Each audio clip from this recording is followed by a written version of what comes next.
جی شاہد علی، آپ cadet college Urdu سے آپ کا تعلق ہے، تعلیم میں آپ کی آؤٹ اسٹینڈنگ جو ہے وہ قابلیت تھی اور اسی حوالے سے آپ کو یہاں پہ بلایا بھی کیا. کیا کہیں گے آپ کو آج ایوارڈ دیا جا رہا ہے، کیسا لگ رہا ہے؟ سر مجھے بہت خوشی ہو رہی ہے. First of all I want to thank almighty Allah who has blessed me with this honor. Secondly, sir, I want to thank my parents, teachers, relatives, and other friends, sir, who supported and encouraged me in achieving this honor. And I am very much grateful to the Ministry of Youth Affairs, which has taken such a brilliant, encouraging, and motivating step for the development of youth. Or I am very much pleased to be honored by the Ministry of Youth Affairs. In Career College, sir, ہمیں تمام routine کو follow کرنا پڑا. Not only academics but in all other curricular and co curricular activities کو بھی ہم time دیتے ہیں.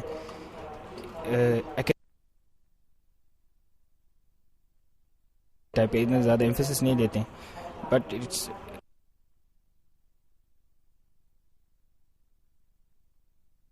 To to 3 hours we emphasis on academics.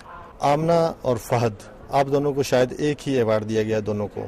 آپ یہ بتائیں گے کہ آپ کو کس سلسلے میں ایوارڈ دیا گیا اور آپ لوگ کہاں سے آئے ہیں اور تعلق کہاں سے آپ کا؟ Basically, we both are aerospace engineers and we have recently graduated from Institute of Space Technology. اور ہمیں جس چیز پہ award ملا ہے وہ ہمارا project تھا. We actually devised a design methodology for aircraft designing and we have designed an unmanned aircraft vehicle اور جس کے اوپر ہمیں یہ award ملا ہے. اگر میں آپ سے سادہ لفظوں میں یہ پوچھنا چاہوں کہ یہ جو آپ نے ایک ڈیوائس بنائی ہے، یہ جو بھی بنایا ہے، اس کا کس کو فائدہ ہوگا اور یہ کہاں استعمال ہوگا، تو آپ کچھ بتانا چاہیں گی؟ بیسکلی یہ ایک سادہ لفظوں میں جاسوسی کرنے کے لیے ایک جہاز کا ہم نے ڈیزائن تیار کیا ہے اور پھر اس ڈیزائن کو آگے بڑھاتے ہوئے ہم نے اس کو ایکچولی کنسٹرکٹ بھی کیا اور فلائی بھی کیا. اس کے اندر ڈفرینٹ کیمراز اور جو دوسرے جاسوسی کرنے کے آلات ہوتے ہیں وہ لگائے, اور یہ ایک پروجیکٹ بیسکلی ڈیفینس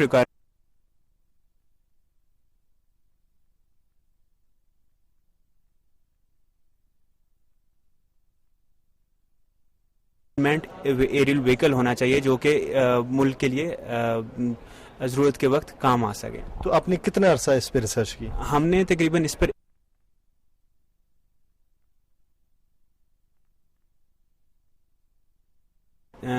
4 مہینے اس کی کنسٹرکشن میں. تو یہ ایکچولی فلائی بھی اس کو ہم نے کیا اور اس ایئر کرافٹ کو ہم نے فلی ڈیمونسٹریٹ بھی کرایا. ملک اورگزئی صاحب، یہ بتائیے کہ آپ کا تعلق فاٹا سے ہے، آپ کو سوشل ایکٹیویٹیز کے حوالے سے یہاں پہ ابھی تھوڑی دیر پہلے ایوارڈ سے نوازا گیا. آپ اپنی ایکٹیویٹیز کے بارے میں ہمیں بتائیں کہ آپ کیا کرتے رہے ہیں. ہم نے اس عرصے میں یہی کوشش کی ہے کہ لوگوں کو ایجوکیٹ کیا اور لوگوں کو جو ایک صحیح راستہ دکھایا ہے اور مختلف پروجیکٹ چلائے ہیں، مختلف ورک شاپ کی ہیں. اور فاٹا میں اور خاص کر این جی او کا جو ایک کانسیپٹ ہے وہاں پہ بہت برا ہے، ہم نے اس کو چینج کرنے کی کوشش کی ہے. اور لوگوں کے ذہنوں میں یہ ایک چیز، خاص کر ٹریولز لوگوں میں یہ ذہن میں یہ ایک کوشش کی ایک چیز ڈالی ہوئی ہے کہ یہ جو نان گورنمنٹل ہوتے ہیں یہ لوگوں کی بہتری کے لیے کام کرتے ہیں. اور الحمدللہ اس کا ہمیں بڑا اچھا رسپانس آیا. پورے فاٹا سے، وزیرستان سے لے کے باجوڑ تک لوگوں نے ہمیں ویلکم کہا ہے. چونکہ میں ایک ٹریول ہوں اور میرے خیال میں مجھے سوشل ایکٹیویٹیز اپنے علاقے میں کرنے میں کوئی مشکلات درپیش نہیں ہیں. اور دوسرا میں اپنے لوگوں کے مسائل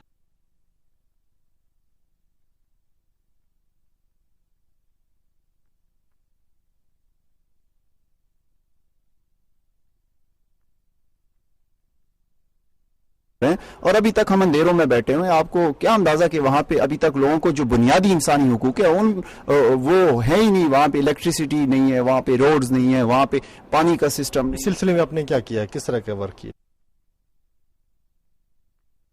سے جو ہمارے جو چھوٹے بڑے پروجیکٹ ہوتے تھے وہ ہم نے چلائے اور لوگوں کو اویئرنیس دی. اور اس کے بعد علاوہ ہم نے گورنمنٹ سے جو ہے وہاں پہ کام کروائے ہیں، مختلف سڑکیں کروائی ہیں اور الیکٹریسٹی کی جو ہے اسکیمیں منظور کروائی ہیں.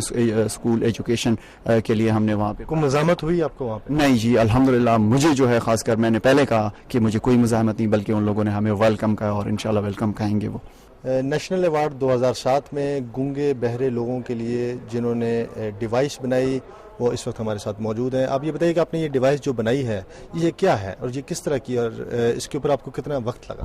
اس میں مجھے بنانے میں 1 سال لگا. اس میں 6 مہینے کی پلاننگ تھی اور 4 مہینے میں نے اس کو پورا بنایا ہے. اور اس میں ہوتا کیا ہے کہ جو گونگے بہرے لوگ لکھتے ہیں وہ آواز میں کنورٹ ہو جاتا ہے, تصویر میں کنورٹ ہو جاتا ہے, اور جو ہم لوگ بولتے ہیں وہ لکھا ہوا آ جاتا ہے. تو پھر ان لوگوں کو پھر ایک تیسرا بندہ چاہیے ہوتا ہے, انٹرپریٹر, جو ان کے اشاروں کو پھر بتاتا ہے کہ یہ کیا کہہ رہے ہیں. لیکن اس ڈیوائس کے تھرو ان کو اب ضرورت نہیں پڑے گی اور جو وہ بات کرنا چاہتے ہیں وہ خود کر سکتے ہیں. تو یہ آپ کا تعلق کہاں سے ہے؟ میں اسلام آباد سے ہوں. آپ نے اسلام آباد میں رہتے ہوئے اتنا بڑا کام کیا, تو آپ کیا سمجھتے ہیں کہ اب جو ہے جو گونگے بہرے لوگ ہیں یا جو سماعت سے محروم ہیں یا جو دیکھ نہیں سکتے, وہ لوگ ان کو کتنا ان کا بھلا ہو جائے گا, اور اس کے اوپر لاگت کتنی آتی ہے جو آپ نے بنائی ہے؟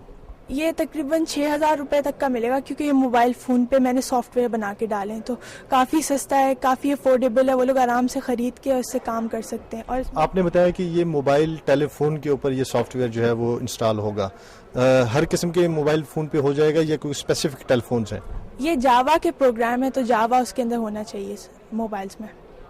اچھا, تو اور اس سافٹ ویئر پہ آپ نے بتایا کہ 6,000 روپے کا خرچہ آئے گا؟ نہیں, اس پوری ڈیوائس پہ 6,000 کا خرچ آئے گا. وہ ڈیوائس وہ سافٹ ویئر ہے یا ہارڈ ویئر ہے؟ ہارڈ ویئر بھی ہے, سافٹ ویئر بھی ہے. 25 سال سے آپ نوجوانوں کے لیے خدمات سر انجام دے رہے ہیں. آپ کی خدمات کو حکومتی سطح پر سراہا گیا, ریکگنائز کیا گیا اور آج آپ کو ایوارڈ دیا گیا. آپ کیا سمجھتے ہیں 25 سال میں آپ نے 25 نسلیں دیکھی ہیں, کیا نوجوانوں کو دیکھتے ہیں, کہاں دیکھتے ہیں آج کے نوجوان؟ لیکن جی سب سے پہلی بات یہ ہے کہ میں سمجھتا ہوں کہ نوجوان ہماری قوم کا بہت قیمتی سرمایہ ہے. اس وقت اگر آپ اسٹیٹسٹکس کو دیکھیں تو تقریباً 8 کروڑ جو ہیں, 80 ملین جو ہیں لوگ وہ ہمارے نوجوان ہیں اس ملک میں, اور یہ بہت بڑی تعداد ہے. اگر 80 ملین جو یوتھ ہے اس کو اگر آپ کریں, چینلائز کریں, تو وہ ملک میں سماجی, معاشی اور نظریاتی انقلاب لا سکتا ہے اور ملک میں ترقی کے لیے بہت ہی زیادہ معاون کار ثابت ہو سکتا ہے. آج کے نوجوان کے لیے آپ کیا دیکھنا چاہتے ہیں, اس کو کون سی ایسی جگہ ہے جو آپ سمجھتے ہیں کہ یہاں پہ ہمارا نوجوان اگر پہنچ جائے تو وہ ملک کی ترقی کے لیے وہ کوششیں اور کاوشیں کر سکتا ہے جو اب تک نہیں کر پایا؟ میں سمجھتا ہوں دیکھیں سب سے بڑی بات ہے تعلیم, جو کمپیٹیبل ایجوکیشن ہے, ماڈرن ایجوکیشن ہے, وہ ہر نوجوان کا حق ہے اور ہر نوجوان تک پہنچنی چاہیے. ہوتا یہ ہے کہ چند ایک جو پریویلیج کلاس ہے نوجوانوں کی, وہ تو یہ فیسلٹیز حاصل کر لیتے ہیں, لیکن دیہاتوں میں ہیں, تحصیلوں میں ہیں, چھوٹے شہروں میں جو نوجوان ہیں ان کو آپ کیسے اپنا یہ ماڈرن ایجوکیشن دیں گے یا وہ کس طرح سے کمپیٹ کریں گے؟ وہ پیچھے رہ جائیں گے. ہمارا ہر نوجوان چاہے کسی گاؤں میں, کسی پہاڑ میں ہے, کسی تحصیل میں, وہ بڑا صلاحیتوں کا بھرپور اس میں صلاحیتوں کا مالک ہے, لیکن ان کو اجاگر کرنا چاہیے, ان کو انکریج کرنا چاہیے, ان کو حوصلہ افزائی کرنی چاہیے, ان کو پارٹیسپیشن دینی چاہیے. اب انٹرنیشنل یوتھ ڈے کی تھیم ہے be seen be heard, youth participation for development, یہ یونائٹڈ نیشنز کی تھیم ہے. جتنی ڈیولپمنٹ کے لیے کام ہو رہا ہے یوتھ کے لیے, تو آپ رورل ایریاز میں جو یوتھ ہے اس کی ڈیولپمنٹ کے لیے بھی کام کیا جائے. جی میرا خیال ہے کہ کیا کام کرنا چاہیے, ان کو فیسلٹیز دی جائیں, کیونکہ کس طرح کی فیسلٹیز, ایجوکیشن فیسلٹیز دی جائیں. کیونکہ اگر میں PhD کرنا چاہتی ہوں اور اگر گریجویشن کی ہمارے مری میں کوئی یونیورسٹی نہیں ہے, ایسے تعلیمی ادارے قائم کیے جائیں تاکہ جو لوگ گاؤں میں سے اٹھ کے آتے ہیں اور ان میں ٹیلنٹ ہے اور وہ اپنے آپ کو پروف کرنا چاہتے ہیں, تو ان کو فیسلٹیز دی جائیں تاکہ وہ فیسلٹیز کو اویل کر کے وہ بھی پاکستان کی ڈیولپمنٹ میں حصہ لے سکیں. آپ کیا سمجھتے ہیں؟ میں بھی یہی کہنا چاہتی ہوں, کیونکہ یہ بات نہیں ہے کہ صرف ٹیلنٹ صرف شہر میں ہی ہوتا ہے, لیکن گاؤں میں بھی بہت سے لوگ, بہت سی لڑکیاں اور بہت سے لڑکے ایسے ہیں جن میں ٹیلنٹ چھپا ہوا ہے, لیکن انہیں کوئی بھی موقع ایسا نہیں دیا جاتا کہ جس سے وہ باہر آ کے اپنے آپ کو پروو کر سکیں یا کوئی اپنی ایبلٹی. دیکھیں نوجوانوں کو ایک تو شکوہ رہتا ہے انہیں موقع دیے جائیں. آپ لوگ یہ نہیں بتاتے کہ کیا موقع دیا جائے آپ کو؟ موقع ایسا دیا جائے, مطلب انہیں فیسلٹیز, انہیں جتنے سے زیادہ اگر ہو سکے تو اسکالرشپس کا یہ جو سلسلہ ہے یہ زیادہ کرنا چاہیے. اسکالرشپ تو گورنمنٹ دے رہی ہے.